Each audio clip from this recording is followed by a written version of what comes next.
That on the air.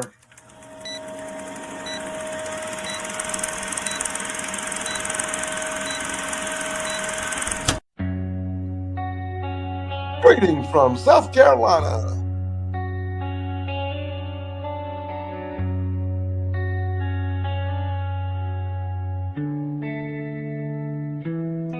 And other places as well.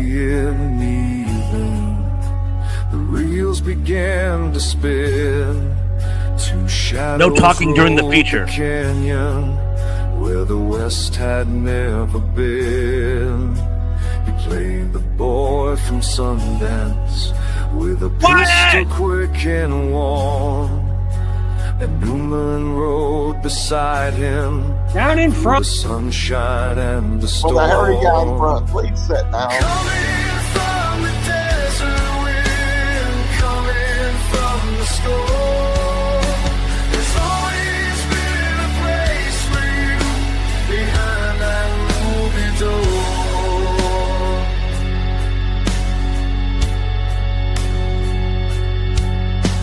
They robbed the banks and railroads with laughter sharp and thin. Chased by lawmen, chased by time, but never gave an inch. In Bolivia they stood smiling, with bullets flying round. Two outlaws frozen in a frame where legends still are found. Coming from the desert wind, coming from the storm. There's always been a place for you behind that movie door. Streets of old Chicago, a gambler's crooked hand. The ragtime tune kept rolling like the hustle of the land. With content colored cards he dealt, the schemes both slick and true. He played the sting for glory, and the world believed him too. Coming from the desert wind, coming from the storm. There's always been a place for you behind that movie door.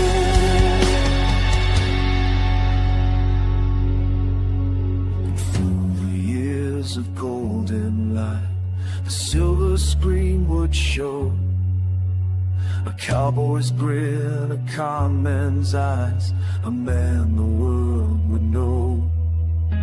But underneath the starlight, as the reels and past the fame, he walked a line from outlaw song to its lasting name.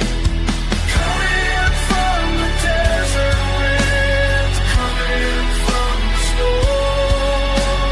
There's always been a place for you behind that movie door. There's always been a place for you behind that movie door.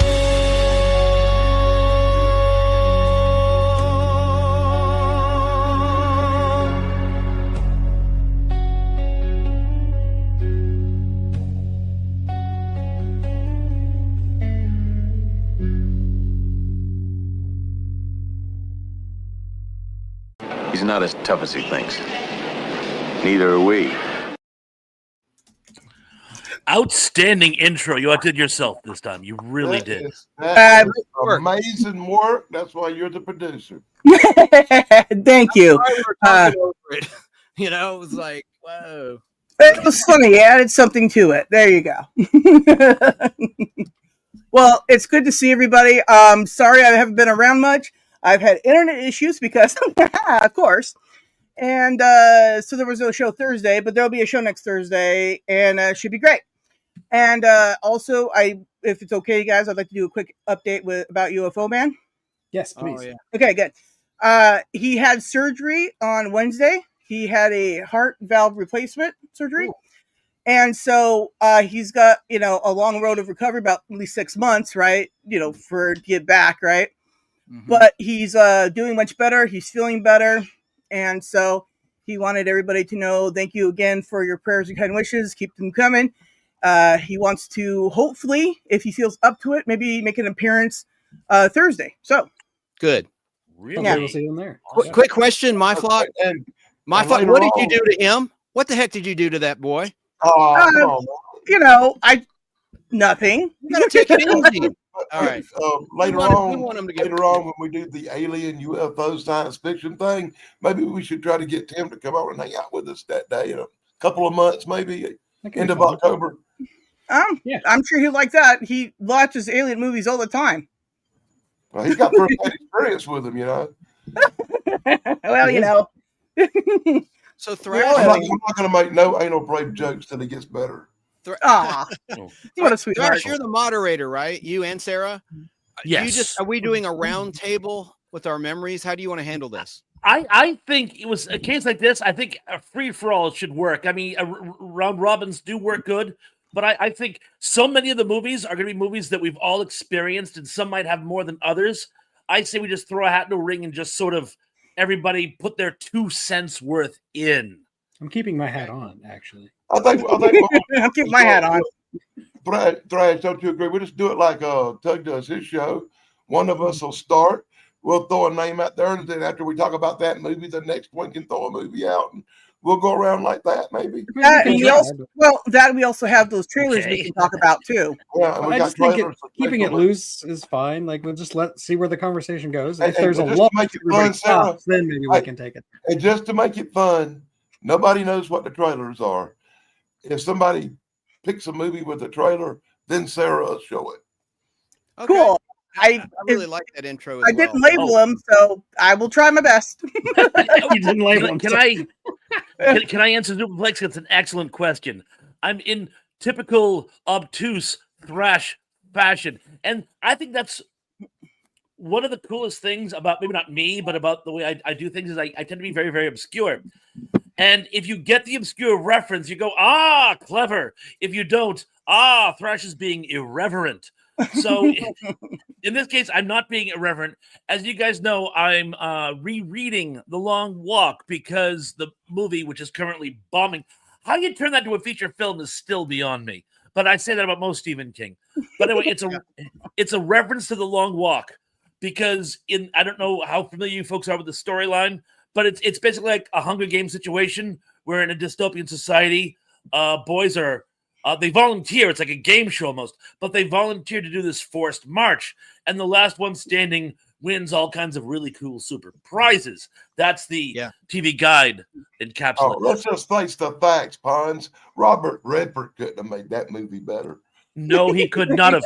But it's like The Running Man. Like The Running Man. If you will. Well, like the Bachman remade, book Running Man. It's like the story where it's almost like America's Most Wanted, where it's like you call up. It's like a game show. But in any event, when a boy lags behind, they're given 3 warnings. And if they don't buckle up by the 3rd warning, kabang. So when Just I like say my this, mom. Yeah. Oh my God. Hey, Pons, why don't you say hi to everybody in chat and then let's get this thing started, eh? Maybe I will. Cat73, how you doing? Joe, so good to see you. Tracy, welcome. Jennifer, hello. Superplex, I already mentioned you, but hello again. Emily, so good to see you, miss. Wajameen, hello, good to see you. Chance, I knew you were here already, but you're always worthy of a second welcome. The entertainment headquarters, Kevin, so good to see you. Thank you for understanding. The week just got away from me. I've had a lot of the little extra duties. I won't bore you with the details, but I couldn't make it for the Magic Serpent. Very sorry. Hope it went well. Sean, hello. So good to see you, my brother. Omar, hello. Welcome to the party. Oh, thanks, Susanna. Susanna. Nachtmare. So good to see you, Nachtmare. And Nightmare lives by me too. Tony the Dead. Hello, Tony of the Dead. And I think I'm almost there, but I'm just going to skin. Oh, did I say? Oh, Judgment Day. Mike Harper, good to see you. Indies in chat too. Indies? I haven't seen. Did I miss you, Indy? Indy, I am so sorry, Indy. Hello to Wajamin too. You may have already mentioned him. Yeah, oh yeah, that Wajamin. I honestly deserves an extra. Hello. Hi, Jennifer. Well, it's good to see everybody. It's nice to have the internet working. It's really good. Yeah. Yes, it is. I It's agree. really I just wanna amazing too say- if you got Charter Spectrum. I just want to say, Robert Redford, I mean, he left a legacy behind, whether it's his salad dressings, his frozen pizzas. I love his products. It's all for charity. There's Indy. He's a good man. And he's the prototype to Brad Pitt. Let's be honest. Would there be a Brad Pitt if there weren't a Robert Redford? I don't think so. Tell me about the salad dressing there, Chance. Would there be a Matt Damon if there weren't a Brad Pitt? I don't think so. So it all began with Robert Redford. But yeah, I love his salad dressings and good stuff, right? Paul Newman in that salad dressing. Lemonade. Oh, Right Newman. before you showed up backstage, Chance, I was on a rant about how much I love Robert Redford salad dressings. Wait a minute. His Yeah, salsa's excellent, dude. that was Paul. Wait a minute, Sarah. Paul Newman died. Sarah said Paul Newman died. No, I said he had salad dressings. Paul Newman has salad dressings. I know. What's We're talking happening? about Paul Newman He salad died like dressings, 15 Robert years Redford. ago. More, I Paul think. Newman died. Well, anyways, I don't know what's happening, but it's fun. I stopped paying attention, but Oh, Tracy, Wait, I'll see you what- Thursday, Tracy. what year did Paul Newman die? Now, Indy, what year did Paul Newman die? By the way, oh, and I read your Stephen King comment. Ha Yeah. ha. Don't get me started on how boring that audio book is about the long walk thing either. Oh, and Butter the Flies. Good to see you, Butter the Flies.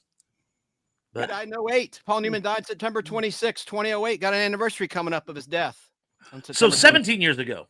So we need to make sure we pretty buy close. all the salad dressing and then we eat it live. Okay. Oh yeah, it was the other guy. Oh, Butch Butch and and- Sundance. wait a minute. Yeah, that's right. Are you telling me that Butch and Sundance died in the same month? Yeah, Man, we just made that connection. Yeah. September is not a I good beat you month. to it, Indy. Butch and Sundance, you started it. Well, let's talk about Butch and Sundance. All right. Okay, well We then almost have to open with Butch and Sundance. I'm frozen already. Be right back, guys. okay, you do that, and I'm going to see if I can find that trailer. Fun. Maybe you Be should have careful, labeled. Taylor.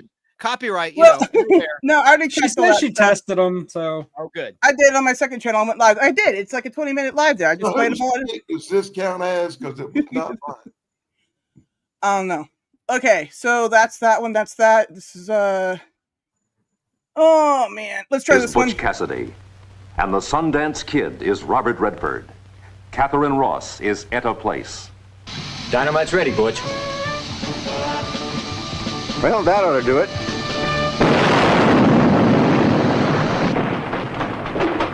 Think you use enough dynamite there, Butch? Most of this is true, and all of it blazes with action. You've never met a pair like Butch and Sundance.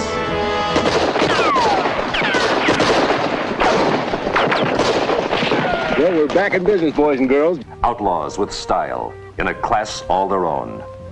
You know, when I was a kid, I always thought I was going to grow up to be a hero. Don't tell me how to rob a bank. I know how to rob a bank. And anything you ask of me, I'll do. Except one thing. I won't watch you die.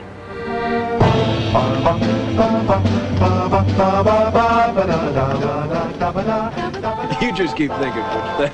That's what you're good at. An incredible pair of rugged adventurers, creating a living legend on 2 continents. But it's just one guy. Don't you get sick of being right all the time? They robbed trains, Stop it. looted banks, Manos arriba. They got him up. Ah, you're so damn smart, you read it. and one girl shared their love and larceny. Drops keep falling on my head. No bicycle scene. Like the guy whose feet are too big for his bed.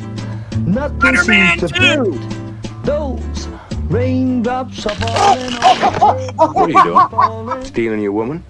Take her. I just did. Boy, you're a romantic bastard, I'll give you that. Then, Mr. E.H. Harriman of the Union Pacific put the top lawman in the West on their trail. They're very good. If he'd just pay me what he's spending to make me stop robbing him, I'd stop robbing him. They were outlaws, running out of time and out of space, and a changing world was closing in on them. From the American West to New York. To the dangerous new frontier of Bolivia. Bolivia. Well, he'll feel a lot better after he's robbed a couple of banks.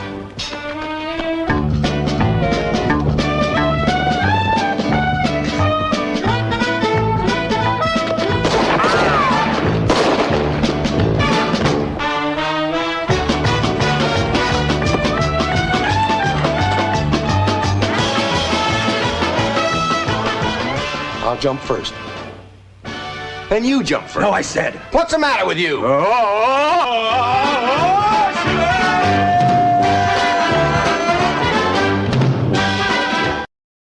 Great. Who's announcer? Who was that announcer? The narrator of that was so trailer. cool. Who? Tip my tongue. I can't think of his name to save my Who was life. the voice of the robot lost in space? Richard Tufeld. He went by Dick Tufeld. You know, Warning, I really warning, love danger, Will Robinson. Yeah. I really love Thank it you. when It was you killing trailers me. like that, man. I really do. So yeah, a great trailer. I like that you prepared, Sarah. It's very cool. Yeah, I do that sometimes. I do that more often, actually, but Well, yeah, when I don't have all the technical issues that won't allow me to do anything. Like my phone, my good phone, has crashed again, so I can't use it at all. So I'm back to the phone with no back, no lenses. Oh. It's just, I've had it with technology. It's just like, we're Oh. going to work until you want us, and then no, we're not going to work. you see, I'm surrounded by phones. I got this really expensive iPhone thing up here on top of He the holds loosely. screen they're using for extra movie list. And I got this piece of junk down here that's got a screen like yours that look like somebody drop kicked it across the yard that I talk to people on. Hey, You big did guy drop it 45 in chat. What? Hey, big guys 45 in chat. Oh, yeah. Big guy, how you doing? Yeah, that was a great trailer, great movie. I mean, did anyone want to tug? I'm sure you got a lot to say about it. Butch Well, it Cassidy. was one of the first Westerns I saw as a kid that I actually liked because I hated Westerns when I was a kid. And I've talked about it on my channel. I love Westerns now, but when I was a kid, I hated them. Yeah. I think Butch and Sundance was the first one that really got my attention. And I'm like, this is fun. I can get behind this. And then that ending happened and it threw me for a loop because I was like an Easy Rider, maybe Easy 6. Rider type ending, or Thelma and Louise, or some. Yeah. Yeah. That threw me for a Hey, loop. Lance and Chris, by the way. Thelma and Louise. I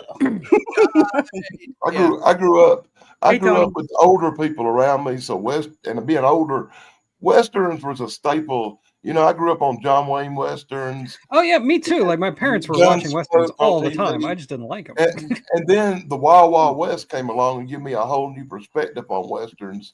Not the movie, the TV show. I was about to say, like, you like the movie, the television show. I'm really old. Robert Conrad. I dare you to knock it off. Ever ready batteries. Easy for me to say. Yeah. And you did a good job there. Yeah. But I think of the regular Western movies, Butch Cassidy and the Sundance Kid was probably top 5 classic best Westerns of all time ever made. Well, you know, like I was saying before the show started, right? I'm gonna be right back. Y'all cover it for a minute.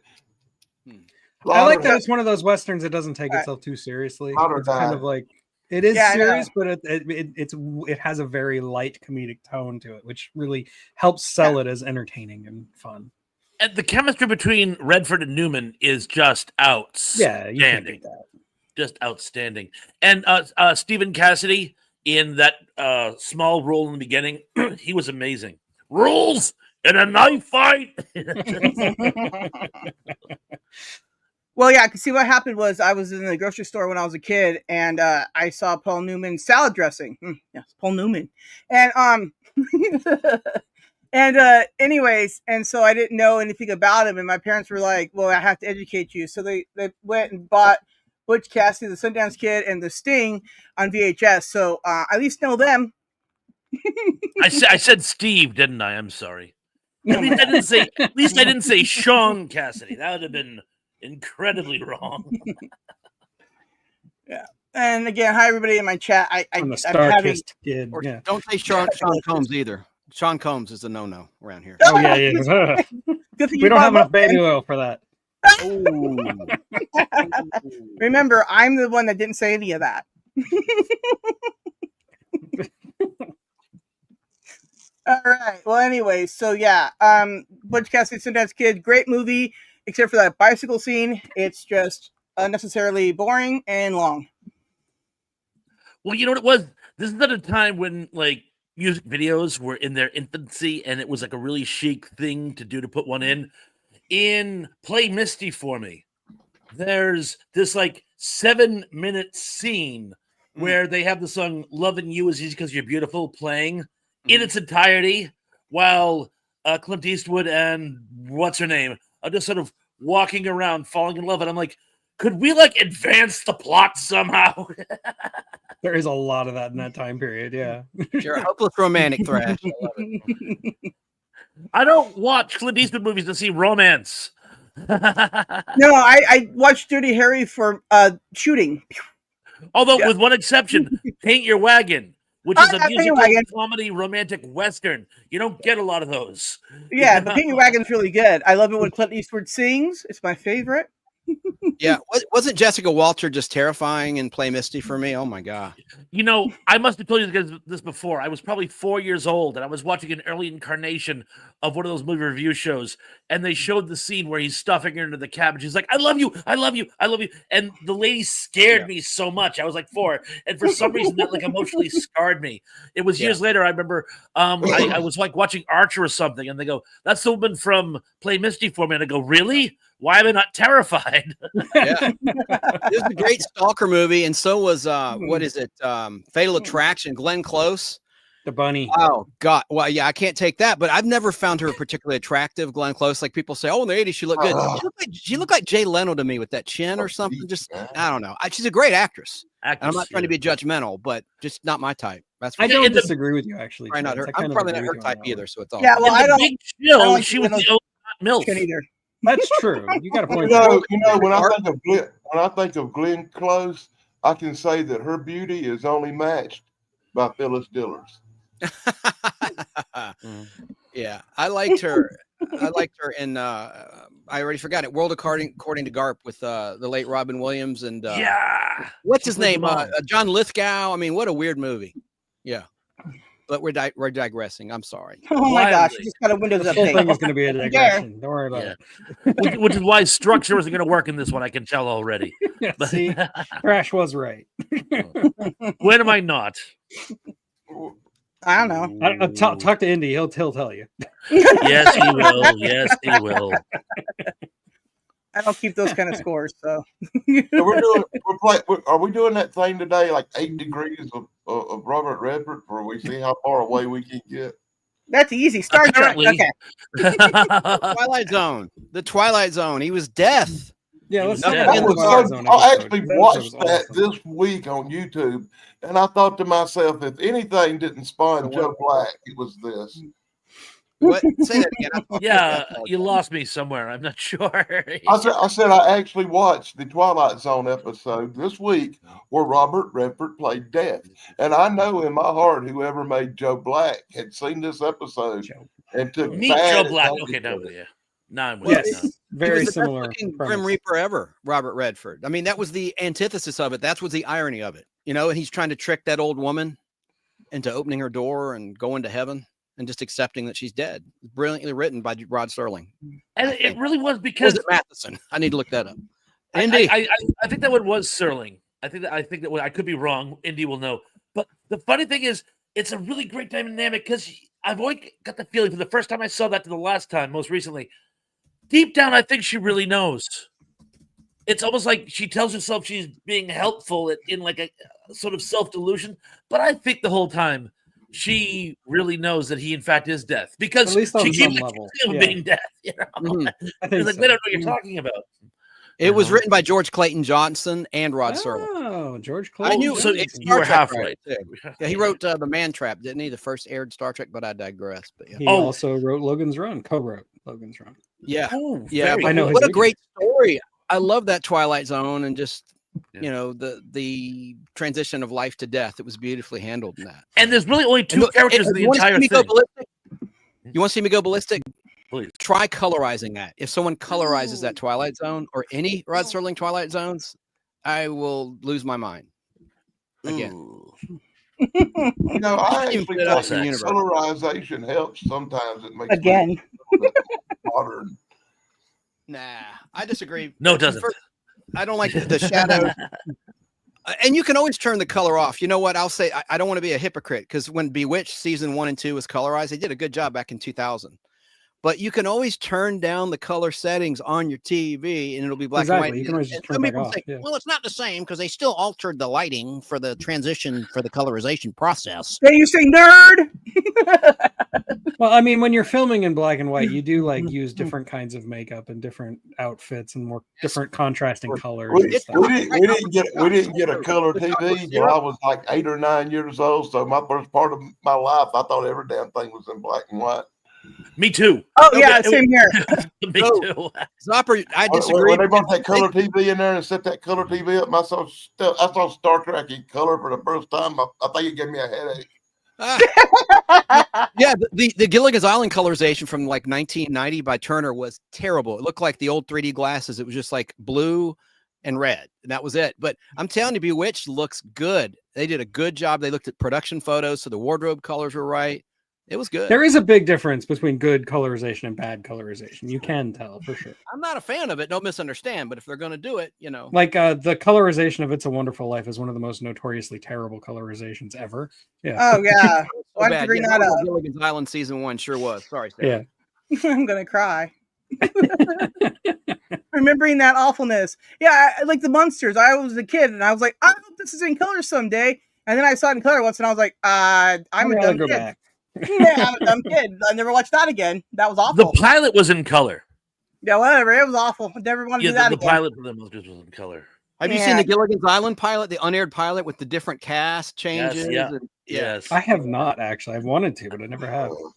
Yeah, Ginger's called Bunny. Yeah, that's like weird. I mean, Ginger's not exactly a flattering name either. So, hey, well, you know, it's better. Is it? Now I'm thinking of that. A little bit. I won't be ignored. I'm thinking of Fatal Attraction. I need to get that out of my head. Why are you obsessed with Fatal Attraction all of a sudden? Well, anyway, I think Robert Redford did a couple more movies. I think I actually saw a documentary on Gilligan's Island one time where they said that one of the people being considered for the Ginger role early on was Sharon Tate. Yeah, that's right. Yeah, that's she'd true. already done the Beverly Hillbillies at that point. She was a secretary at the Drysdale Bank. Thank you, Tracy. I'll check it out. That job. She was. First 3 seasons of Beverly Hillbillies. Yeah, and she's the brunette too. God, they put a wig on it. Yeah. But yeah, or they would dye her hair. Yeah. I think it was a wig. I think it was a wig, but yes, it's a jet black wig. So yeah. She wore a terrible wig in Beverly Hillbillies. Yes, sir. She did one or 2 color episodes of Beverly Hillbillies. Yeah. And then she moved on. So anyway, my favorite Robert Redford movie is actually Sneakers. That's the one I really like. That's actually a good one. Yeah, it's a fun spy movie, and it's really like leaning into Robert Redford's like past filmography, but kind of updating it for the modern age. I mean, this was like what, 1990, somewhere in there. And it has an amazing supporting cast, like most Robert Redford movies. He brings together an amazing ensemble. Sneakers has like Ben Kingsley and River Phoenix and William Fisher, Sidney Poitier, of course. Yeah. Yep. Fantastic. There's some little part of me that says that 3 Days of the Condor or something might have been a continuation of that story, but I'm not sure. I got the Condor trailer. It's kind of like The Conversation and Enemy of the State. Like you could say they're related, but they're not. Like they don't actually say it in the movies. Yeah, it's one of those deals. And Tracy in chat mentioned a great one. The way we were, I had on 16mm film and scope. That was very badly edited. There was a lot that was left on the cutting room floor that makes it make sense. The movie does not make sense in the theatrical cut that much. Before we get off of Sneakers, though, I did want to mention that one of my neighbors, their Wi-Fi name is C-Tech Astronomy from Sneakers, which I just think is really funny, and I'm probably the only person who gets it on this entire block. I saw Sneakers in the theaters, and that was the last time, so it was like... Wow. But what sneakers did he wear? Reebok, Nike, Adidas? I don't know, but whatever they were quiet. Stealth. Yeah. I think I had the Condor one. I think I could find 3 Days of a Condor. That's a great movie. Yeah. Cool. But yeah, great prep. Yeah. Love it. Well, thank you. Blame Dan. Okay. Now I gotta just find the right one. I think it's this one. Ah, should I hit the wrong button? I think it's this one. This is the Major. This is Joe Turner. Identification? My name is Turner. I work for you. Now listen. Identify yourself. What is your designation? Condor. Something has happened. Section 9, Department 17. The section's been hit. What level? What level? Level of damage. Everybody. Dr. Lapp, Janice, Ray, Harold. Everybody is dead. What is it? What is it? Are you damaged? Damaged? No. Are you armed? Identify the armament. It's a .45 automatic. Will you guys bring me in, please? I'm not a field agent. I just read books. This is the panic office. Section 917 may have been hit. Hit confirmed. It was the quality of work. Clean, fast, first rate. Except they overlooked one item. You say one of my people is still okay? Condor, you know him? No. This is Condor. Who is this? Deputy Director Higgins, New York Center. I'm controlling now, Condor. Where are you? How come I need a code name and you don't? The head of your department just came in from D.C. He's going to bring you home. I've never met him. Don't worry. 2 years military service, separated 961, worked at Bell Labs, Communication Research College on the GI Bill. This Condor isn't the man his file says he is. But wait a minute, I don't... Get in the car. Don't make a sound. Don't be dumb. Come on, hurry up. Get in. I work for the CIA. I am not a spy. Your assignment for today was to go out and kidnap a girl. I'll need your help. Have I ever denied you anything? I don't think you're going to live much longer. Well, I may surprise you. We have games. What if? How many men? What would it take? 7 people killed. And you play games. And the other side does too. Condor is an amateur. He's lost, unpredictable. He could fool a professional. Yes? Do you believe the condor is really an endangered species? Conclude the Condor episode without any more noise. We're already visible. Let's not become conspicuous. If company agents aren't enough, use freelance. Use whatever it requires, but end it.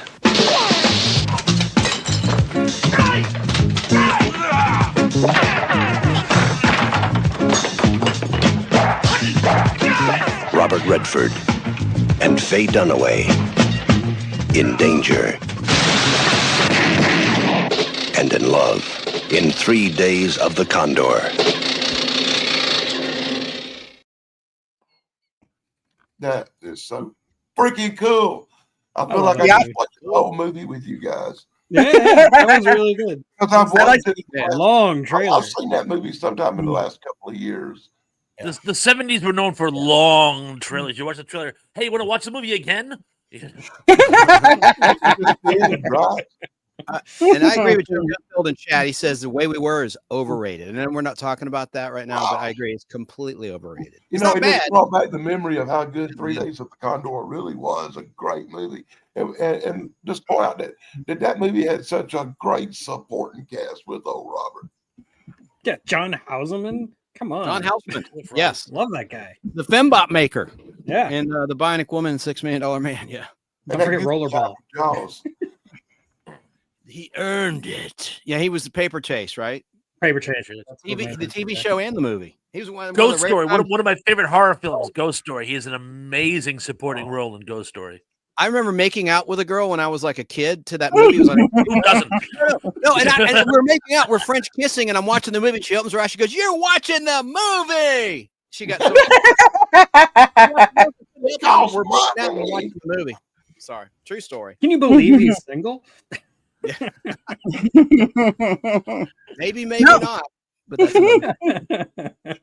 oh yeah, there's no wire hangers. Faye Dunaway doesn't hurt anybody with wire hangers in that movie. I love Faye. Her best look to me was Bonnie and Clyde. That to me was the best she ever looked on film. Dude, I like that movie, Bonnie and Clyde. Yeah, believe it or not, my parents. Well, I know, but my parents made me watch that movie. Can you believe that? My parents. Wow. You know, I was in Little Big Man. I know it was a period costume, but I thought she was amazing as the preacher's wife / prostitute in Little Big. Mm-hmm. I give me the Chris. It's like the stream has attention deficit disorder. What are you talking about? What was your first clue? You know, if you don't have ADHD, you're not paying attention. Right? My brain keeps trying to follow it, and I'm all on Robert Redford, and all of a sudden we're... So yeah, and the supporting cast, they had Cliff Robertson. Around, and we're down Faye Dunaway's hole. Thrash made a Corey's comedy joke just now. Thrash, that was very good. It's a dad joke, almost. That's good. I shamelessly stole it, I must confess. It's not my own, but I thought it was appropriate for the occasion. Yeah. Anyway, yeah, there was also Cliff Robertson. I love Cliff Robertson. His voice never seems to match his face, but I love it anyway. He's a great actor. He always sounds like he's doing an impression of guy from what's the brother name? List. What's his elder brother out here? Famous tough guy. Bronson. He always sounds like he's doing a Charles Bronson impression. You know what I'm saying? I can hear that. Yeah. That works. I always think he's like trying to do the trailer voice, you know, like just constantly all the time. In another world. In another world. In a world where everybody's doing something. Tracy picked another good one there. All the presidents. Yes. I had that trailer too. At some point tonight. Yes, play it when you're ready. Play it when you're ready. Okay, well, Play I it, just Sam. go over there and see if I have the right one. Okay.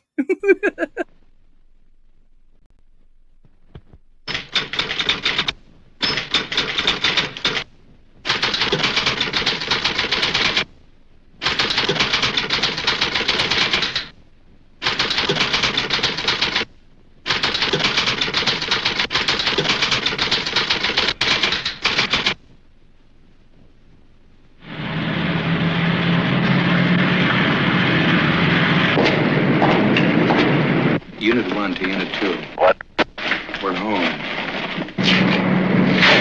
Base 1 to Unit 1. Base 1 to Unit 1. Hold it, you mother! Hold it, police! There's been a break-in at Democratic headquarters, and they were bugging the place. Woodward, Bernstein, you're both on the story now. Don't get up. Redford. I'm Bob Woodward of the Washington Post. Mr. Markham, are you here in connection with the Watergate burglary? I'm not here. Hoffman. Hi, this is Carl Bernstein of the Washington Post, and I was just wondering if you can remember... All the President's Men. The story of the two young reporters who cracked the Watergate conspiracy. White House. Howard Hunt, please. He might be in Mr. Colson's office. Who's Charles Colson? Did you know, Howard Hunt? Well, the White House said he was doing some investigative work. What do you say? They stumbled into leads. Certainly it comes as no surprise to you that Howard was with the CIA. No surprise at all. They tripped over clues. We'd like to see all the material requested by the White House. All White House transactions are confidential. This whole thing is a cover-up. It's right on our nose. And piece by piece, they solve the greatest detective story in American history. There is no way the White House can control the investigation. I don't want to say any more, okay? Have you been threatened if you tell the truth? Is there a cover-up? Don't you understand what you're on to? Mitchell knew? Of course, Mitchell knew. Woodward! Bernstein! Get in here! At times, it looked as if it might cost them their jobs. You guys are about to write a story that says the former Attorney General, the highest-ranking law enforcement officer in this country, is a crook. Their reputations. Why is the Post trying to do it? I don't know. Perhaps even their lives.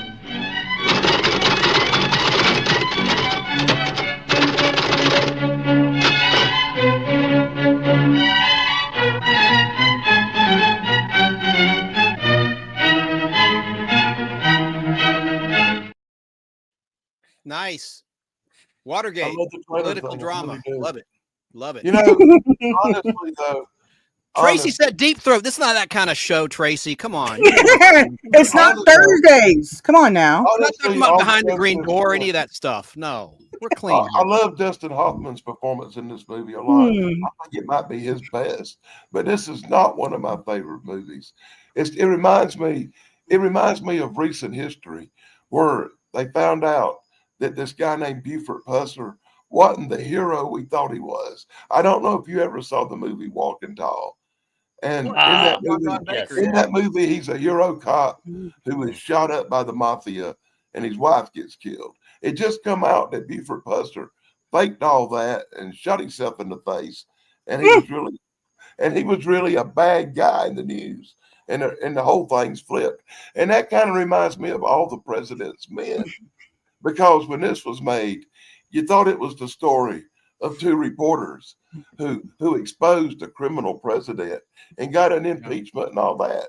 But now, all these years later, you find out that it was a reporter, CIA mole, and G. Gordon Liddy who framed the president. And when Richard Nixon said, "I'm not a crook," he was telling the truth. That he was on Laugh-In. Let's turn it around from politics. I loved him on Laugh-In. Suck it to me. Yeah. I'm saying, now we know the difference in this movie versus reality. I am kind of a news junkie, and I've seen a lot of interviews with Bob Woodward and stuff. But to this day, no matter what, no matter how many times I've seen Bob Woodward, I've seen his face, I know what he looks like, I know what he sounds like, I still think of Robert Redford immediately. If you say Bob Woodward, Robert Redford's in my head. Hey, I'm ready for Autopen, the movie. Where's that? It's coming. I hope And yeah, so. this was from a simpler time where Very I actually balanced. believed that reporters cared about finding the truth. You know, yeah. Truth. What do you miss that? They still want justice in the American way. You got to give credit where credit's due. This isn't Superman. They took a really boring story about a couple of reporters made it very compelling. Washington boring politics stuff and turned it into a pretty exciting little piece of fiction.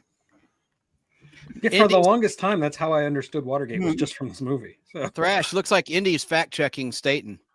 This will not end well. Right? Do you want to read that, Thrash? Which one? The Indy's comment about Nixon.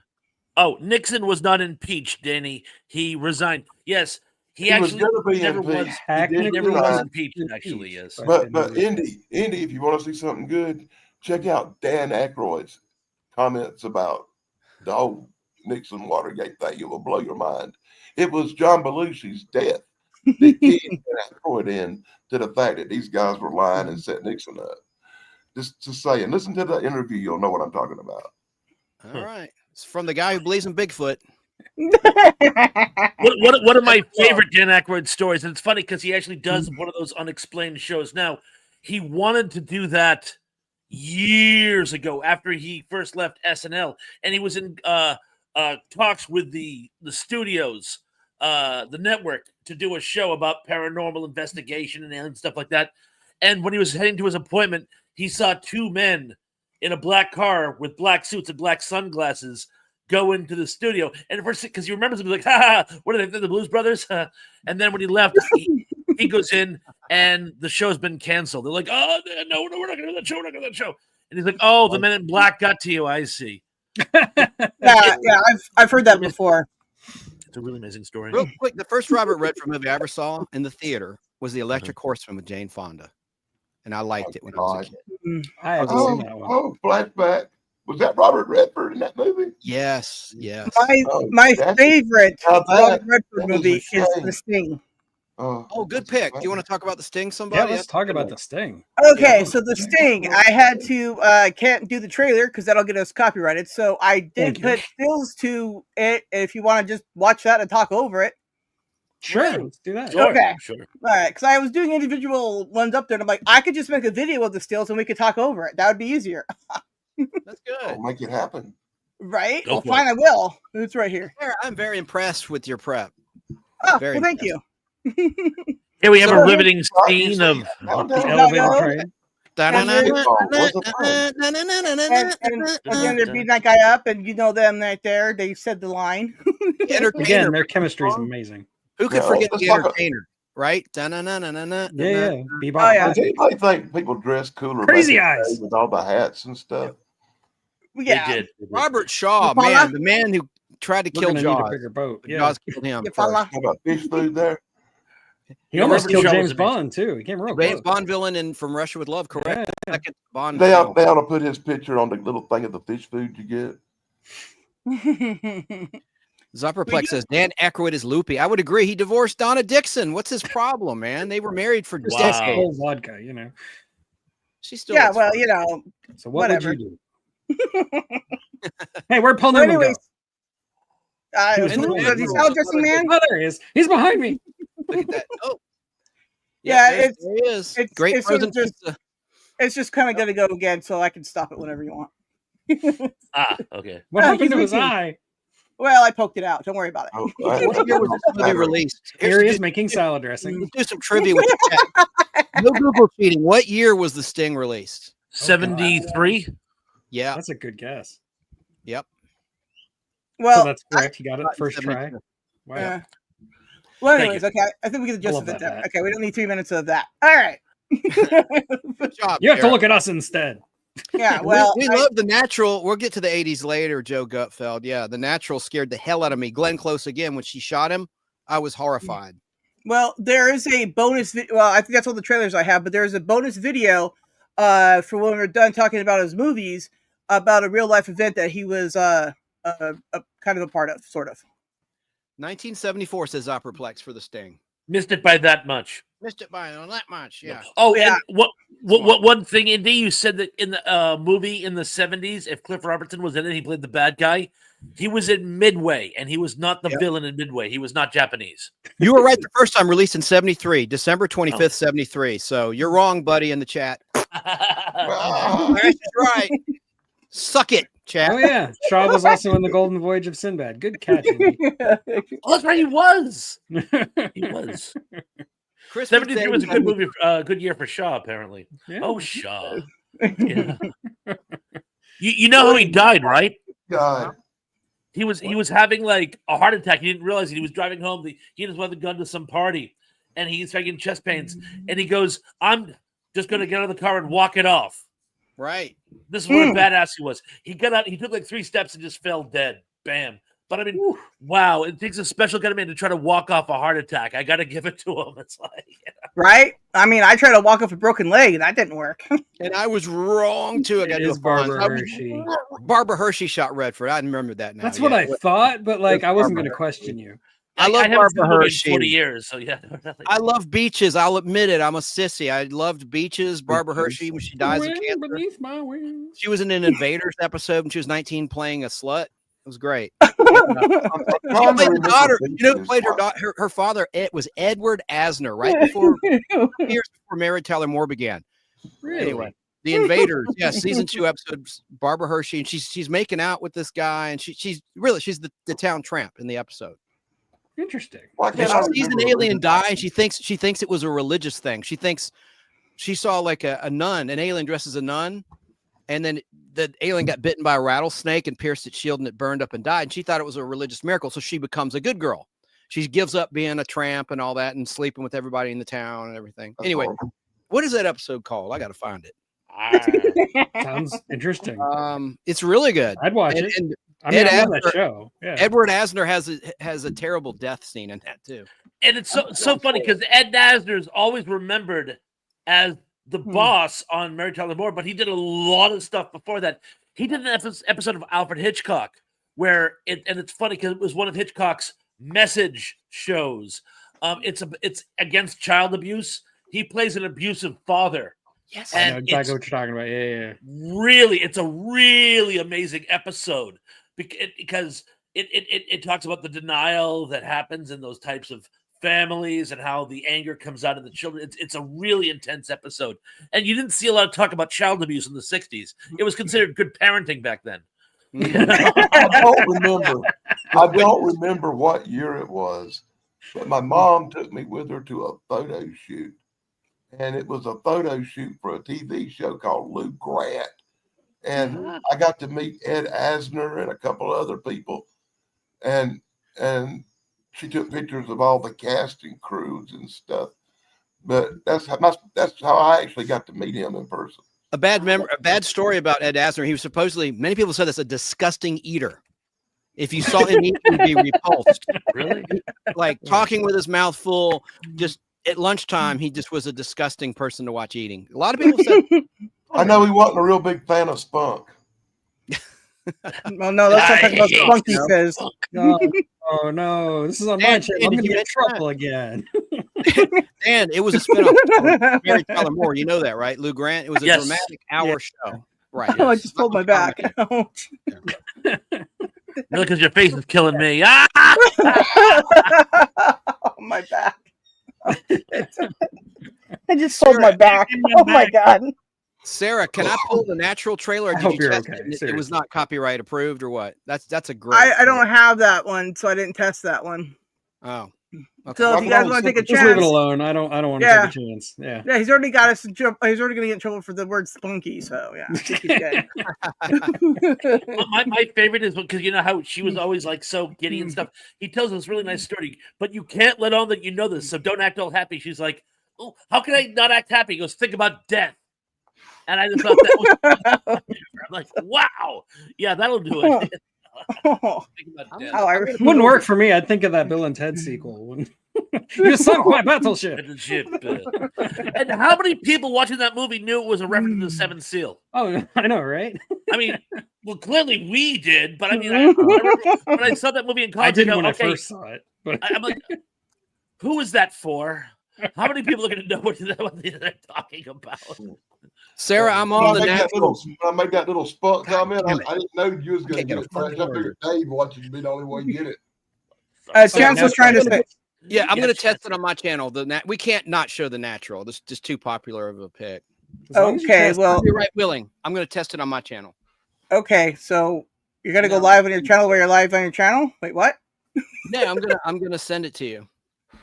Well, we can't test it live if we're already live. Then it's just playing it on my channel. I'm testing it right now on my channel. As we speak. Okay. He's going to send it to you. Yeah. Okay. Well, all right then. I get it. I'm just trying to understand how. Okay, got it. I was like, huh? All right. There's a couple of different balls doing it at the same time. Yeah. Everybody must have a better computer than me. Thank you, Thrash. You're welcome. Thank you, Chance. I don't know about that. It's just we know how to hit buttons. I mean, Chance is doing this on a D key. Come on now. Yeah, I was about to say, Chance doesn't have that great equipment. Better than mine. All right, I have it converted. I'm going to test it right now on my. I have an electric paperweight. Okay. Let us watch Chance watching The Natural. First time watching the video. The Natural's the one where he's a baseball player, right? Yeah, it's the baseball movie. Yeah. Oh, he's Took like you this long to catch on to that. Second greatest baseball movie of all time. Shit. I don't Do you know in the Sting what got copyrighted was the visuals, not the music? Really? Oh. Yeah, because I had muted it and put a song over it, and it got copyrighted still because of just the visuals. Yeah, I'm always worried about the music. Like with Butch and Sundance, I was worried about raindrops keep falling on my head. Yeah, so I know, but I tested all that, and everything came out, clean except for the Sting. Because, yeah, I believe you. That's why I do it. That was sung by B.J. Thomas. Yeah, I said Thomas. Song is so bad nobody would copyright that. Yeah, well, anyways, besides that song just not being the greatest. The thing is, I learned this because Knight Rider, the intro, when I upload it onto my channel, copyrighted blocked around the world. When I played it live on multiple different streams, no problem. It's a different copyright system. Like the DMCA for live streams is different than the DMCA. But it's the same exact video. That's what's funny about it, right? I know. But I'm just saying the copyright system is a little different. Right. Okay. Like, I tested it and it's fine. It just will block monetization. It says channel green, check mark visibility. There's no visibility restrictions, but there is copyright detected. So your call. It'll just affect monetization. What do you think? I'll send it to you. I mean, I don't monetize my live streams, but I don't like it. I don't like getting it. Yeah. I'm going to say no. All right, then we'll skip it. Show then, because you cannot not show the natural. That's a you cannot not show the natural. Chance, drop Chance, drop what? the link to it in my chat and your chat, wherever you got a ranch. Drop the link to it so people can go watch it when they want. That's a good idea. Okay, there you go. Here, link there. Here a link. Yeah. There a link. I just worry every copyright dispute. It tends to mess with my algorithm. I've noticed. Like if I get a copyright dispute, then my views go down for like a couple of weeks, and I just don't like to deal with that. Fair enough. Okay, that's cool. It depends on the copyright claim. It does depend on the United dispute. States or Canada. It'll affect your views. But if you get it from Bangladesh, I don't think it really matters. I think you're right there. Yes. I get hundreds of them from Bangladesh, and I'm still getting thousands of views. I just don't like messing with the algorithm. So sorry. That's cool. Just tell me you're a friend of George Harrison, and they'll let you off the hook. I don't think that's how it works, but okay. Back in '74, he did a benefit for Bangladesh, just in case people were like, "What the hell is he talking I about?" don't think George Harrison gets along well with people named Eric. So.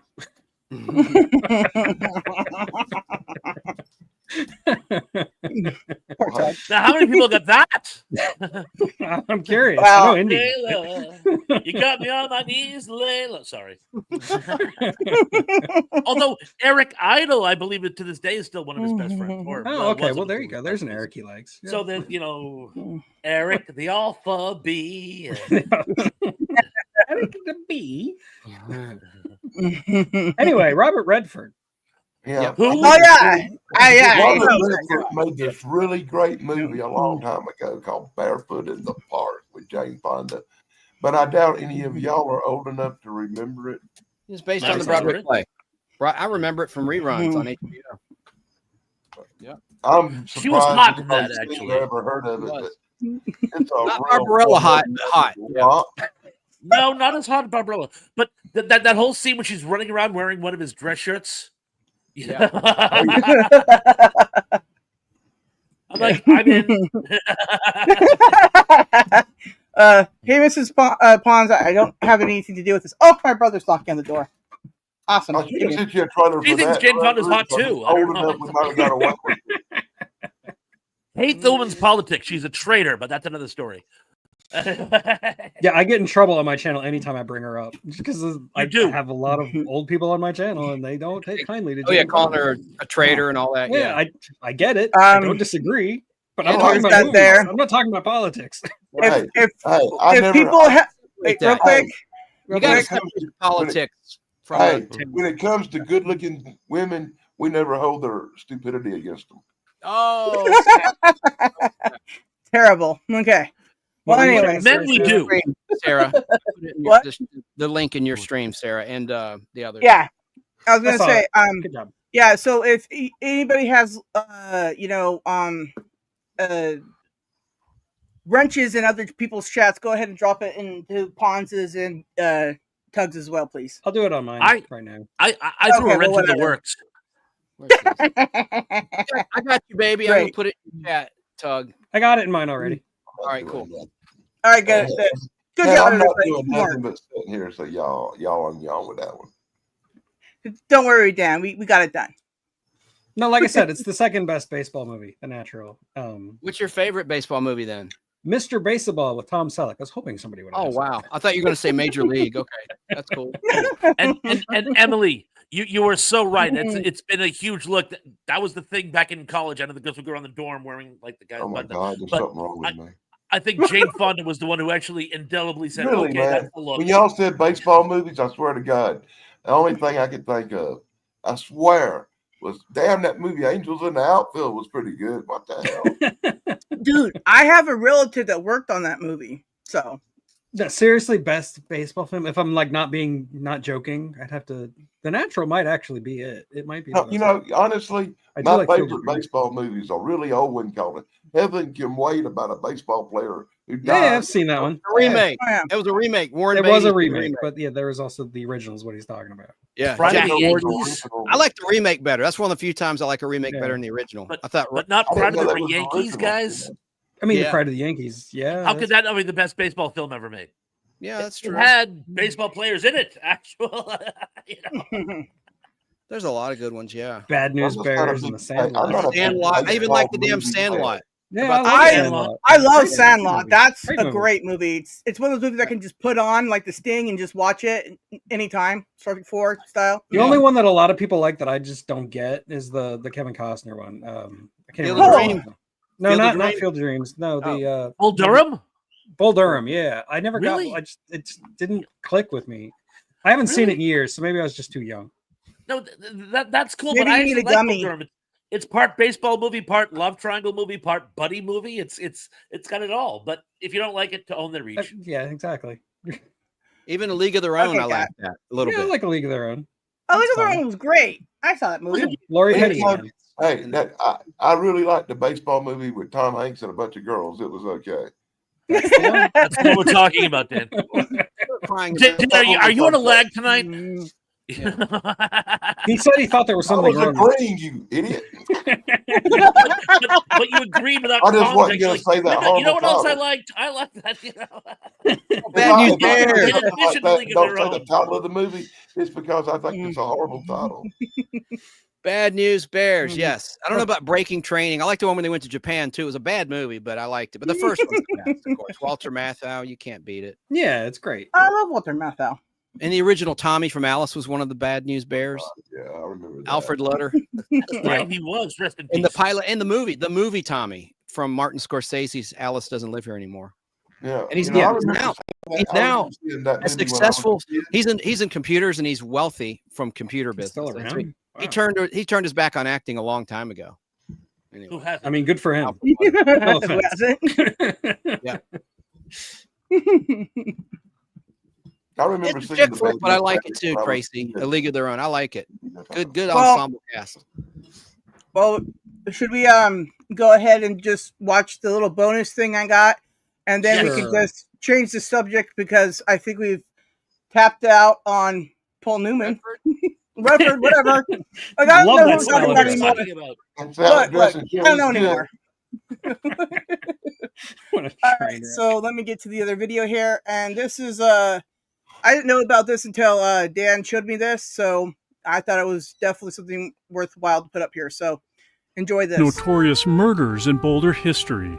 The midday shooting death of University of Colorado student Sid Wells. A killing in an upscale apartment complex that wouldn't have gotten nearly the notice, except for the fact that Wells was dating Robert Redford's daughter, Shauna. On the day Wells died, Redford was preparing to film The Natural in Buffalo, but rushed to Boulder and accompanied his daughter to Wells's funeral, a trail of photographers following him everywhere. Boulder police quickly zeroed in on Wells's roommate, Thane Smyka, even arrested him before being forced to let him go after Boulder's top prosecutor concluded there just wasn't enough evidence to file charges.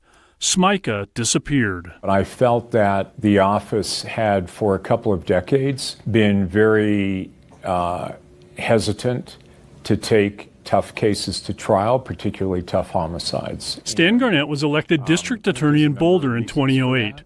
Among his priorities, solving cold cases. No, this case was definitely one of the cases I had in mind. All of the original evidence, even the shotgun that killed Wells, still existed. And after follow-up investigation, Garnett's office obtained an arrest warrant for Smyka. Not long after. One day I was in my office and my secretary said, "Robert Redford's on the phone. Do you want to talk to him?" Redford expressed thanks that Wells's murder wasn't forgotten. But this was more than a courtesy call. You know, kind of fatherly concern about his daughter and about, the impact this had had on her. He definitely wanted to see the case solved. I spoke this afternoon with Robert Wells, one of the victim's brothers. He said Redford shocked his family when he arrived at his brother's funeral, but that was not simply a matter of him showing up. He went on to do a lot for the Wells family, including hiring security for them in the early days of the investigation when it wasn't clear whether they were in danger. Robert Wells said he holds a deep appreciation for that and many other gestures over the years. Live in the studio, Kevin Vaughn, 9 News. Yeah, it's a wonderful story. I'm so sad that Sid's mother died without knowing. And where does the search for Thane Smyka stand? It's still ongoing, Kim. That arrest warrant that was issued in 2010 is still active. The $5 million bail, if they ever find him, is still active. He would be 66 years old right now. Many investigators believe he fled the United States in the 1980s and is living in another country. Yeah. All right. Thank you, Kevin. Hey, fact check from Indy. Heaven Can Wait had a football player. The movie it's based on was Here Comes Mr. Jordan, about a boxer, not a baseball player to be found anywhere, Danny. That's from Indy. Baseball player. He's right, though. Well, anyways, I thought that was a baseball player, too, though. Yeah, I'd never heard that story about his daughter. And, I didn't either. I thought that was very interesting. So thank you, Dan, for educating me. When I found it, I was freaking out because I thought I knew everything about stuff like that, and I'd never heard it. Interesting. For a while. Yeah. So yeah. And hey, I've got Robert Redford on the phone. Would you like to talk to him? And the freaking part is, last time I checked, this guy still hadn't been caught. He's still out there. Yeah. Like the Scorpio killer. A name like Jane Smika, was that it? What a weird name. I thought it was Tug's dad. It was a serial killer. I forgot now. The lore is so messed up. Sarah, quick Robert Redford story about relating to Al Hardy. He was getting catfish. He claimed that the real Robert Redford wrote him, says, "Hey, I like your podcast. Don't tell anyone it's me, but it's Robert Redford." That's I like when you talk about movies. Yeah, he was. I think it was him. I think it's Robert. I go, no, dude, it's not Robert Redford. Yeah, I've had lots of celebrities message me in my DMs on like Facebook back in the day, saying they were celebrities, and I'd be like a simple check, and I was like, "Oh no, you're not." Bye. Like I even had a fake Pat McCormick trying to hit on me. I remember that. I think he's pretty happily married. Yeah, I know, right? Remember that. Yeah, I remember that. He was on Facebook. Yeah, I remember that. Yeah, I get messages from him too. And Pat's like, "What the me? Why are they thinking about it?" I don't know. Anyways, yeah. So I got a comment from Matthew Lillard telling me that he really liked my video on 13 Ghosts. I've never made a video on 13 Ghosts, and it's definitely not Matthew Lillard. You got one of them faces, so I guess. Funny. I don't know. That's funny. I think that's hilarious. What is Tracy talking about? Just see my comment, Chance. Never heard of this. I don't know. I don't know. Let's scroll up. Let's see. Somebody scroll up because I don't know how far to scroll up. God, Tracy. Tracy, girl. I don't know. You just got to repeat yourself, Tracy. Yeah. Tracy, I type it again, and I will Emily put it up. made a comment about running around in a man's shirt and nothing else, and I'm stuck on that one. I got to be honest with you. Check this out. Check this out. Check this out real quick. I was in a chat room Emily. Back in the 90s on AOL.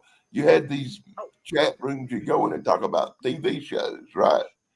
So I was in this chat room on AOL talking about the TV show The Night Stalker. And in the chat room was somebody claiming to be Jack Greenwich, who played one of the reporters on the Night Stalker TV show. And I was like calling him out. "Oh man, everybody uses fake names on the internet. Don't be playing that off with me." And I said, "Well, if you're really him, here's my address. Send me a picture and prove it's you." And all this shit, right? Swear to God, I got it back here right now. About a week later, an autographed picture of Jack Greenwich showed up. Hey, awesome! It turned out to be the real guy. And it was a real signature and everything. Nice. I talked to him quite a bit before he passed away. That's cool. Cool. Or before I lost touch with him, and he probably passed away. He was like 100 then. Emily, you are not wrong. Most straight men would feel that way. Hey, Sarah, can I show people something that I did? I dropped this. Look, I had a little gift. It's a crystal. It's a snake charmer. You don't need to hold on. I'm making it big anyways because I can't see it.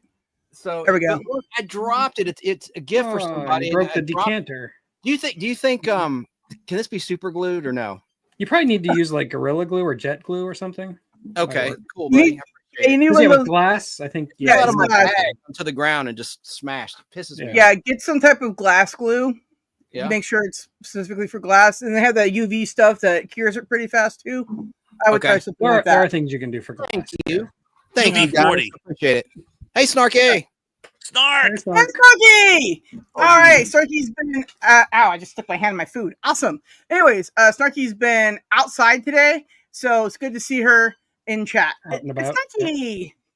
She went to the lake. Okay.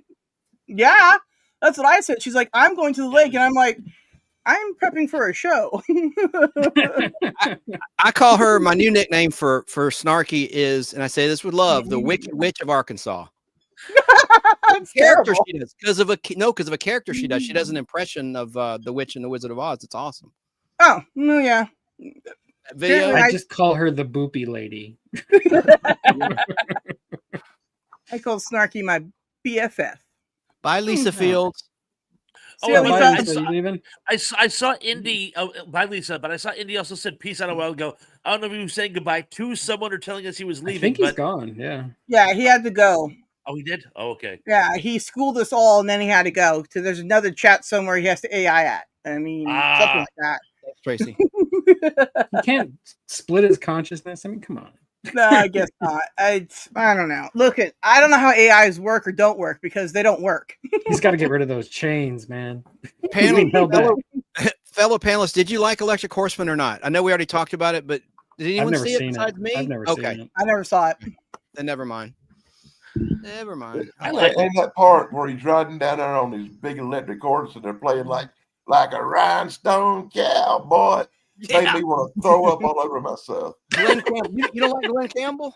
I'm sorry. You don't like Glenn I wasn't Campbell? a fan of that one movie, you know. All right. Easter. Well, anyways, I don't know, but I do have to say, no, that happens.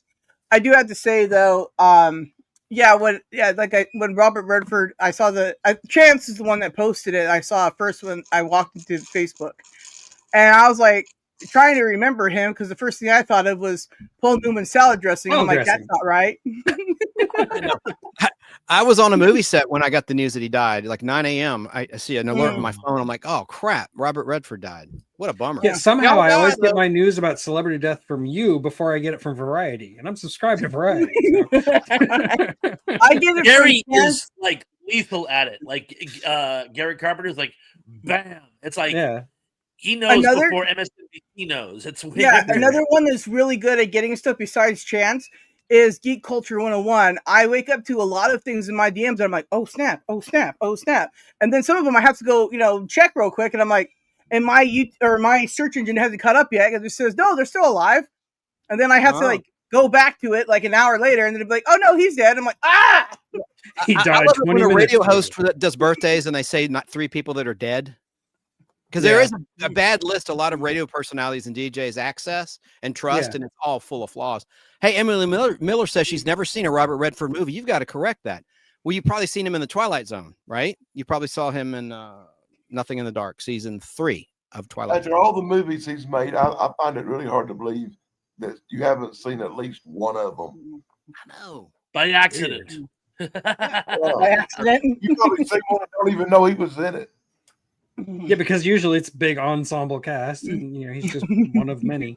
One of very, very many. Like Thrash mentioned A Bridge Too Far earlier. That might have been backstage, but yeah. How he's in the MCU too, Captain America. Captain America, yeah. I thought about bringing that up. Captain America? Brought him back for Endgame. Yeah.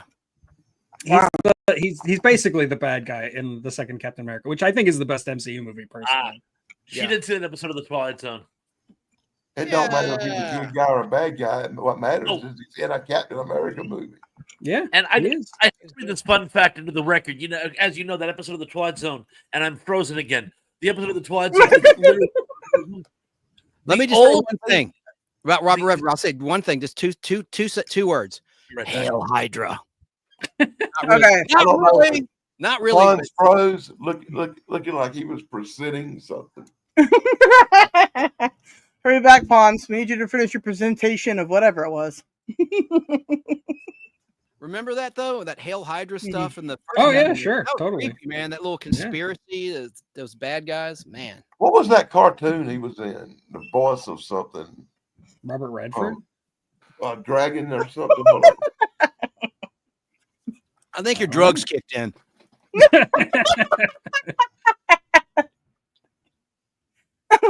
I'm looking it up.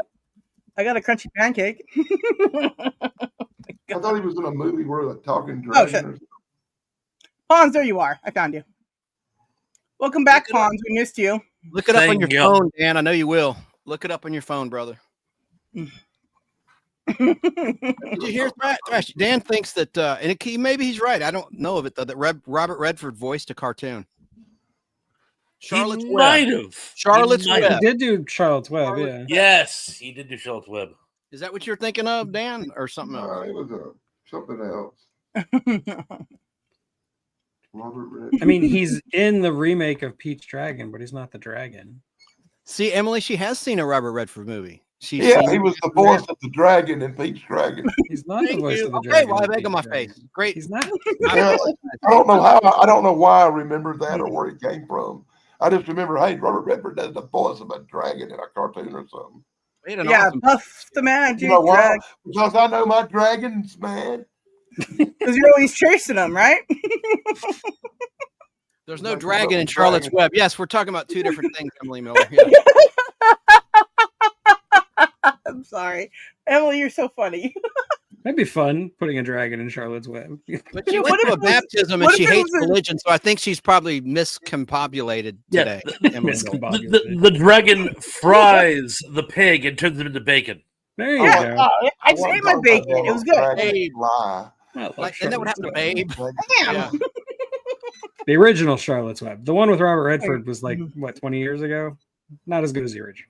Can I say something? Can I finish? Can I say Please? I'm just kidding. Can I finish?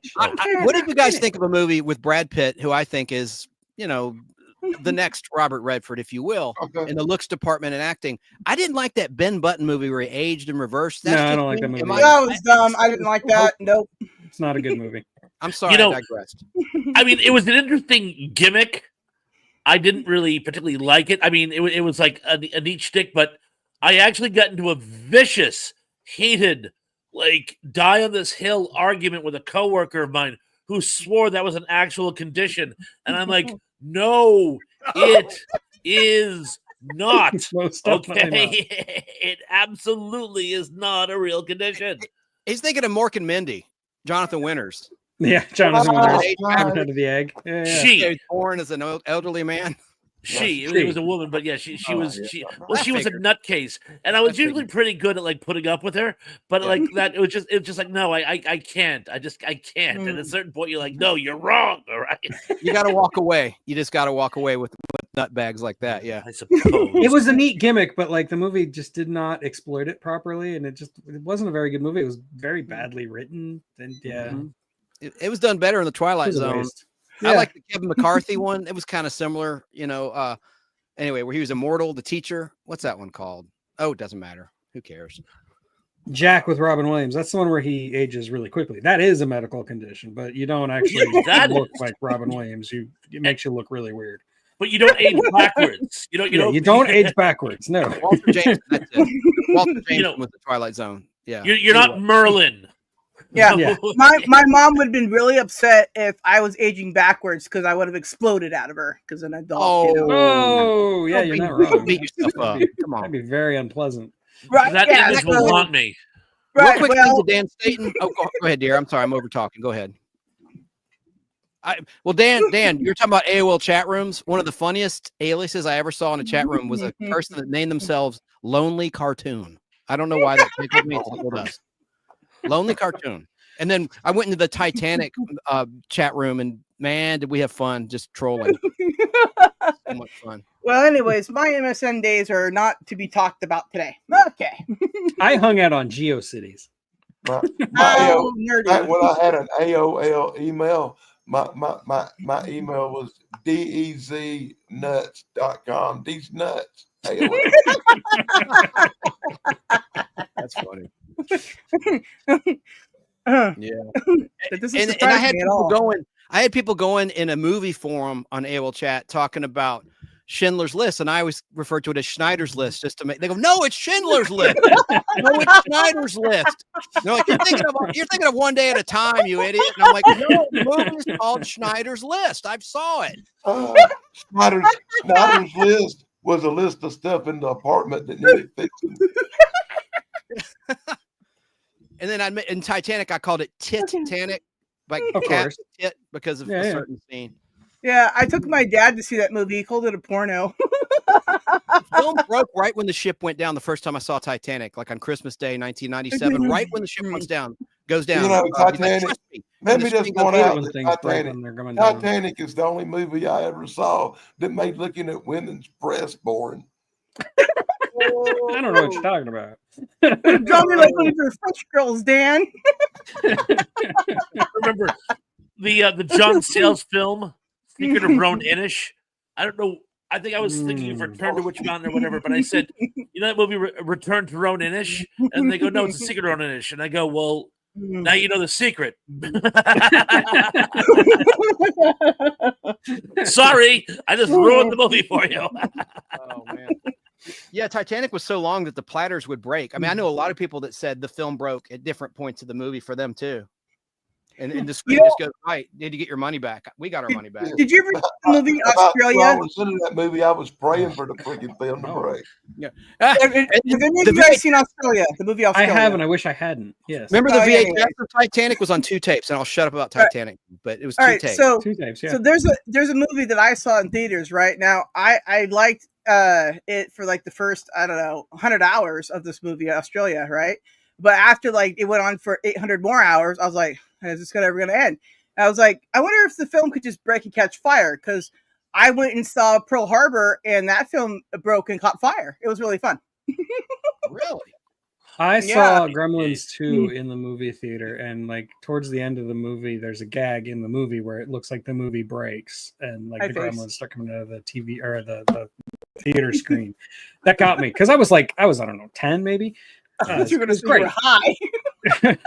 No. Nitrate film stock will explode. When I was a kid, we went to see this movie called The Towering Inferno in the theater. Sure. Great movie. Some jackasses in the balcony said, I'll smoke bombs. And the smoke filled the whole theater, and we had to evacuate. Did he go to jail? Did he get caught and go to jail? I don't know. I was busy running. That's worse than yelling fire in a crowded theater. Congratulations, you faced the ace. Woohoo! Yes. Everybody, make sure you check out Phase 2. He does abandoned houses and places and stuff, and he takes you there. It's very good. Yeah, he's pretty cool. I like your face. He goes live sometimes too, but lately I haven't been able to catch them. I've been like busy doing a bunch of stuff. Whenever I see Face the Ace, I think of Ace Frehley and Kiss for some reason. I don't know why. Okay. Ace Frehley. That makes I had a short go over 100,000, so that was cool. Yeah, but that's a short. That barely counts. I think, dude, the first I ever did was 15K, right? Blown away. I mean, it's still impressive. I'm just teasing you. I'm teasing you. Better. Sarah, remember my Instagram video with China Moon that hit almost 500,000 views? And then we called them from Al's studio. I finally cashed in that credit, that $20 credit they gave me the other day for lunch. Awesome. Ooh. No, cool. Yeah. That was a lot of fun. You went on that one for like 6 months. Sure did. Yep. Sure did. It was great. Thank you, Wajamin. I appreciate it. Chat, what's your favorite Robert Redford movie before we get out of here? Chat, any picks that we haven't covered besides, I know Joe Gutfeld, you don't have to say it. We know The Natural. Anybody else? Still have bacon. Yeah.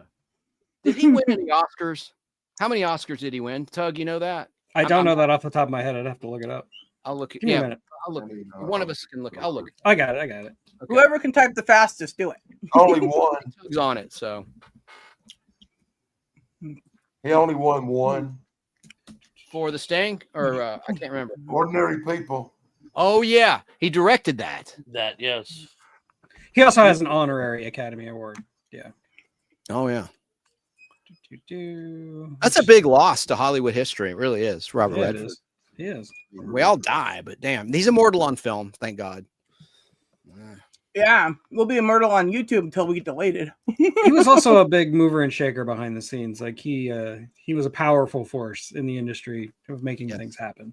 I love Howard the Duck. Not just as an actual like producer and stuff. Yeah.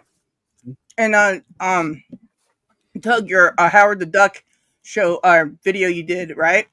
Oh yeah, I can totally tell that you totally enjoy that movie. I love Howard the Duck. It is one of my favorite movies, and I don't care what anybody else says. I like it. Don't get me wrong. I like it. Hey, you do you, man. There's a I lot will of not apologize. You made me freeze again. I would have liked to be on that one, but I was busy. It was my dad's birthday celebration, Tug. But I'll catch the replay. Oh, I'm getting there, Faith. It's one of my shorter videos because I've been struggling with Oh. 10 minutes. The one I was thinking of that we didn't talk about real quick was the Great Waldo Pepper with the airplanes. Oh yeah. Look what Emily said. Emily made a naughty comment. Oh, I put it up on screen. I was immortal on film until I made my husband delete it. Wardrobe. Anyway, wash your means with malfunction, me. He likes sneakers. or a corno. I can't say the real word. Oh goodness. Oh, good Not lord. Field Yes. of Dreams. Rick Clark he's one of my people. I like Field of Dreams. I wouldn't say it's my favorite Robert Redford movie, but I like it. Field of Dreams It's not is even okay. a Robert Redford movie. What are you talking about? Oh, yeah, that's I happening. was gonna say no. The Natural. Yeah. This is like, what did I come into? Isn't that Kevin Costner? I mean, what the Yes, it's Kevin Costner. Like my Kevin wheels Costner, just, Robert like, Redford, grinded on same them. thing. hell? No, absolutely not. I don't like Kevin Costner at all. Rick Clark mailed me Joey Stivic, Archie's bedwetting baby doll. Like, I have it. Oh, yeah, I remember that. It pisses. It takes a leak. Yes. In his diaper. Have you had It's it? Joey Stivic. It's Archie Bunker's grandson, Joey. So Have you used it yet? Have you watched the pee-pee? We thank you all for coming. He's It's going like, to the we pee-pee have to doll. stop. We have to end this now. No, we don't. We got the pee-pee doll. We've got pee-pee dolls. It's time to go. Yes, all Face. discipline has broken You're down awesome, tonight, Jim. folks. We I barely tried. had any to begin with. I tried. And with that, we end this incredible tribute to the great Robert Redford. We thank you for coming today. We're sorry, Robert. We're to We're check sorry. out The Great Gatsby and The Great Pepper, two movies we didn't talk about today. I vowed that I'm not going to watch The Great Gatsby until I actually read the book. Oh, go ahead. Like if you're gonna watch a movie version of The Great Gatsby, watch Keep the talking. Robert I'm going to do Redford my version. impression of It's my Tug. favorite one. Okay. I don't have my cowboy hat on me, but I like how it's got the one up. Yeah, I like that. I got a hat just Awesome. like That was great was fun. impression. That's great. I mean, it looked just like Tug. That's fun. Completely Whoever you guys are. indistinguishable. Not even my mother would tell us apart. Maybe I'll wear that hat next week. No. The problem is with the cowboy hat is I have to put in like the earbuds, like the wired ones, and I don't like those as much. You need your little teeny tiny cowboy hat with a string. Like ones you can buy for a and dog. And the rope around the side of the hat, you know. Yeah. Don't think we need all that, Mercy. but Mercy. I can't find Joey Stivic. I'm sorry. It's okay. We don't need a golden shower live on. It's a Joey doll in law. We don't have to see it. Is it anatomically correct? basically. When I was a kid, my sister had a Peter doll, and Peter was anatomically correct. I don't know why they named him Peter, but it was. I know why they named him It was Peter. one of them. It was one of them wet to bed dolls, and he had a sister named Betsy Wetsy. Betsy Roger Wetsy's like Parade a wants to know if Robert Redford died. Yes, he died. Yes, he did. Yeah, he Unfortunately. passed away. He's gone. Where you been, dude? How old was he? Like 96, 97, somewhere in there? That's the whole freaking Oh no, show. 80. No, he was 80s? Yeah. 89, yeah. I posted about it, but I don't remember. I wonder why. Because I've done a lot this week. I really have. No, I believe you. I know. I've been coordinating a bunch of stuff. It's crazy. And I've been Tim's liaison to everyone. Emily says y'all had some weird dolls. I didn't have any of these dolls, man. I had did. action figures. I had action figures, buddy. I had a lot of Star Trek action figures. Oh my god. I had a lot of Space 1999 action figures at one time, and that's another story. Yeah. I mean, I've got some Godzillas back there, but that's about it. Yeah. Yeah, well, Pons is Godzilla. And of course, Jet Jaguar. Gotta have Jet Jaguar. Jet Jaguar. I guess Tracy went to bed. Good night, Tracy. Night, Tracy. Love you. Peace out, Girl Scout. Yes. Anyways, so we'll be live again Thursday. Everything should work out for that. As long as I have internet again and Snarky is feeling up to it. All right. Okay. So, yeah. And then on the 30th, we have the Dad Joke Off 2 with Pons and Craig and Mr. Tony of the Dead and Geek Culture 101. So, I'll be looking forward to some of those coming up. I think Geek still does things on his channel on Sundays. He did today. It was awesome. As long as he's not spelunking.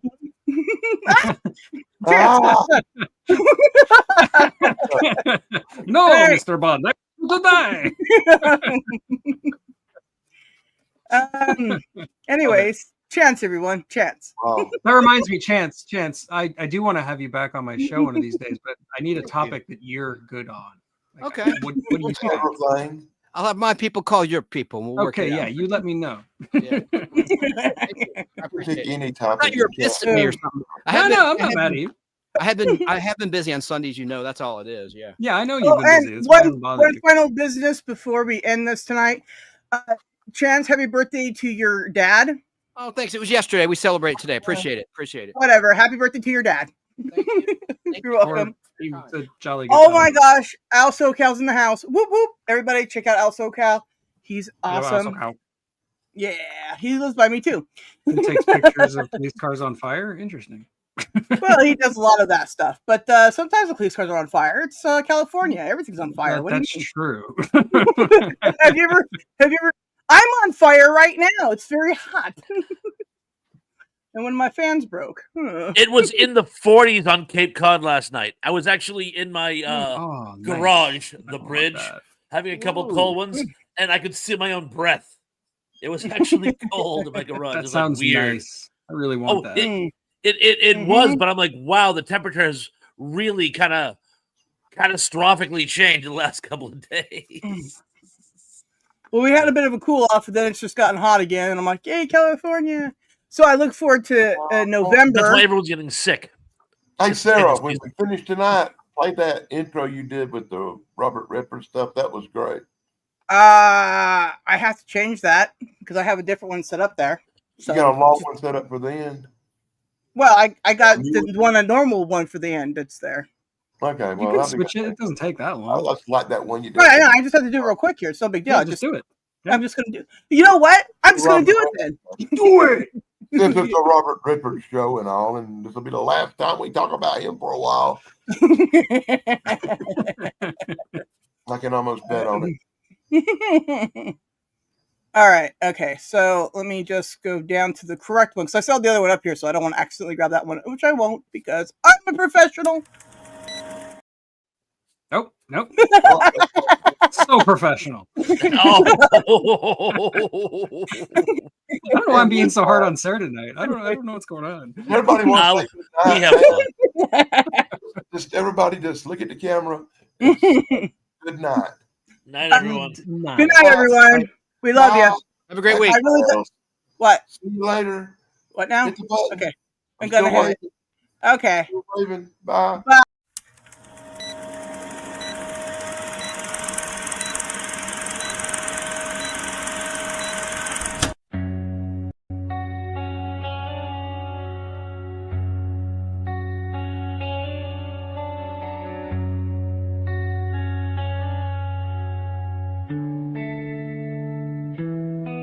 It was early in the evening.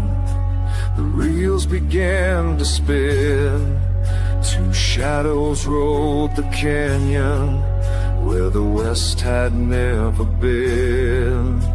He played the boy from Sundance with a pistol quick and warm. And Newman rode beside him through the sunshine and the storm. Coming from the desert wind, coming from the storm. There's always been a place for you behind that movie door.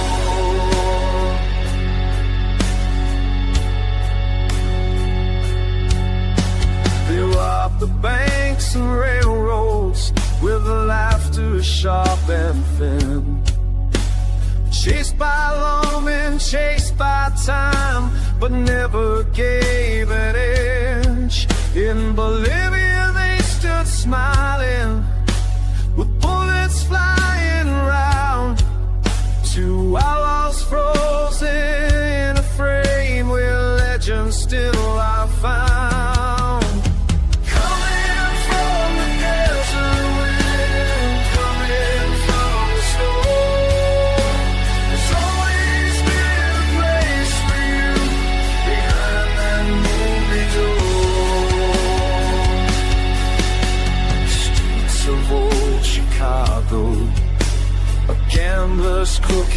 hand.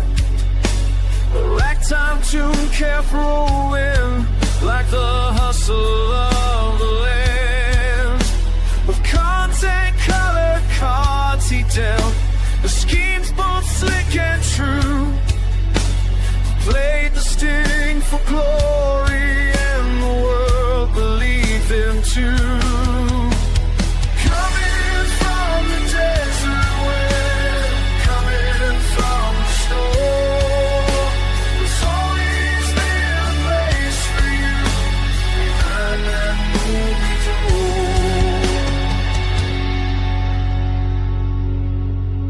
And through the years of golden light, the silver screen would show a cowboy's grin, a con man's eyes, a man the world would know. But underneath the starlight, as the reels and past the fame, he walked a line from outlaw song to its lasting name.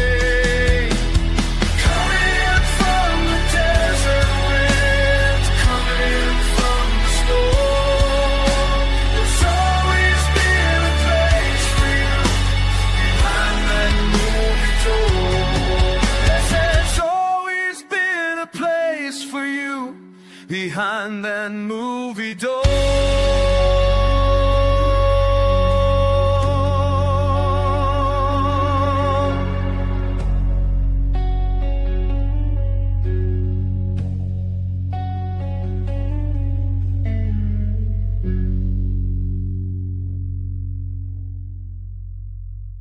He's not as tough as he thinks. Neither are we.